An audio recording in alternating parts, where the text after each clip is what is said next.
5 seconds to showtime.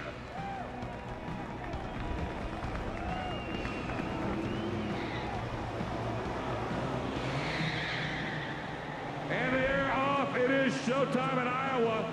From the second row, the number 4 of Juan Pablo Sierra Lindell, the Mexican driver, did not get off to a good start.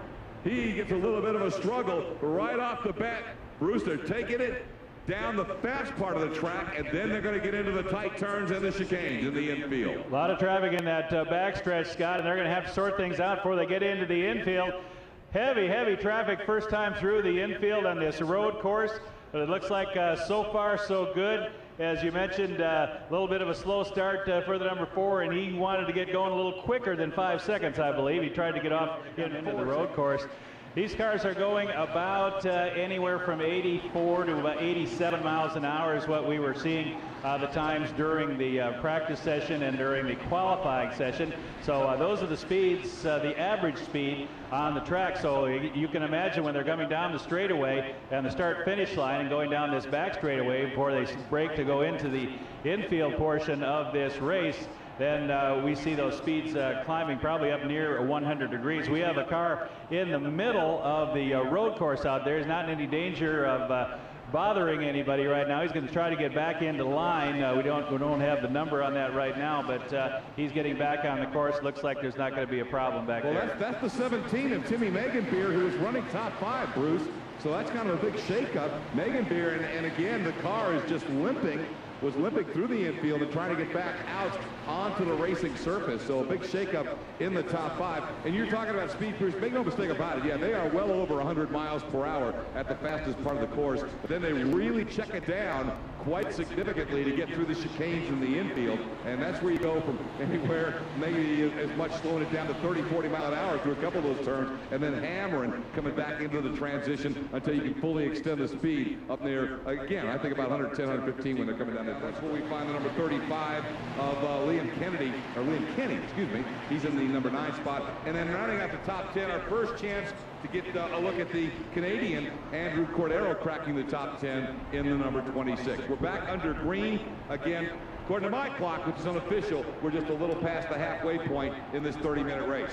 Lots of activity again as they get into the road course portion, the infield portion of this road course. Everybody bunched up once again. A couple of passes are being made back in the pack, and it is a lot of traffic down there. Underhill has come through unscathed, as has Castagna and several of the other top drivers. Boy, you get back to 6, 7, 8, 9, 10, there is a lot of traffic back there.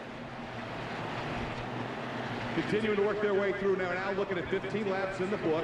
And again, he has led every one of them. We're talking, of course, about Jimmy Underhill, the fast qualifier, able to come up with the key lap. Boy, look at how tight they are going through, getting in the transition. Great racing back in the pack and all the way through, Bruce. And, you know, this is a battle. All these guys in this circuit, you know, are looking to make their name, are looking to take that next step, are looking to grab that $100,000 championship here in a couple of weeks and hope it turns into a professional contract with a major racing team. And they're all going for it, and the battles are on toward the back. Now, our top 4 is separating a bit, once again, with Underhill, Castagna still there, but then again being dogged by the number 36, and you know that's probably as good a run as Danino has had. Remember, the 36 of Danino actually started 12th, so he has been the big mover coming from 12. They carry a lot of speed, as you can see, coming off of 2, and they're really cranking, but you've got to brake at least a little bit, about halfway down the back straightaway, so you can make the transition to the infield, and that's where Underhill, I think, has really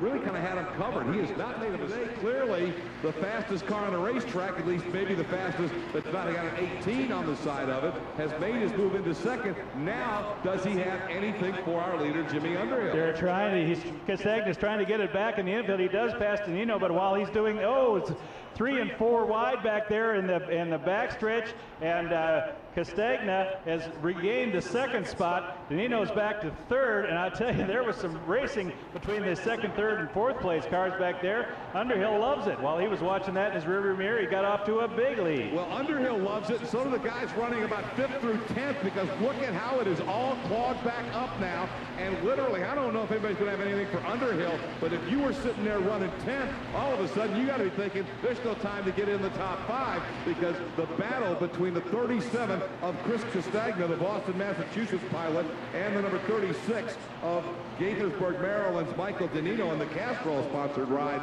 that battle not only allowed the leader to get away, but everybody 4th through about 12th now has tightened it up, and we've got battles all over the racetrack. Castagna went wide as he got into the infield, and he lost 2 spots back to 4th place, and Danino is now back up to 2nd spot in the 36, and the 20 of Pombo is now in big lead. Yeah, it's about a 3-second lead for the number 1 driver right now, and that is the 18 of Jimmy Underhill. So again, Underhill from Denver, Colorado, having a great run here on this beautiful Saturday afternoon here at Iowa Speedway to wrap up an incredible season, and we're already loving this finale, this final day, and thinking about the incredible action we're going to see next season. Again, you're just going to get ready to watch every day at iowaspeedway.com because next year's schedule. See the white flag, it's in his hands. Well, you know, the compliment is the white flag waves 1 to go. You got to give to Pombo. He made a beautiful pass, executed brilliantly. But again, if he could have made that move, he really needed to do it several laps earlier because I don't know if there's enough time. Bruce, take the call down into the chicane one more time. All right, Scott, a good lead for Underhill going down the backstretch.